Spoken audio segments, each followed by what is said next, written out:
Wasu na jita-jitar jaruma Stephanie ta zagi waɗansu manya-manya a Kannywood waɗanda ake ganin domin ita ba musulma ba ce yasa ta yi wannan furuci. Sai dai a karo guda na gefe guda mun gane cewa duka ma abubuwan da ake faɗi ma fa ba gaskiya ba ne. Domin ita wannan jaruma ba ma ta kula da sha'anin mutane cikin Kannywood balle ma har ta yi wani tsokaci ko ta faɗi magana mara daɗi a ciki. Ita dai wannan jaruma ta ce banda harkar gabanta ba abin da ta iya yi a cikin masana'antar nan ta Kannywood. Domin muradinta ne dama ta yi aiki a masana'antar Kannywood ba wai ta fito ta tada husuma ba.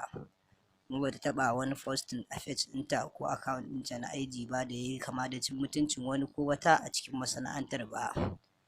Sai dai mutane sun mata ca inda take cewa to ita dai ta ba da haƙuri ga duk mabiyanta da kuma masoyanta da kuma wanda aka sa suke tunanin ta zage su yi haƙuri.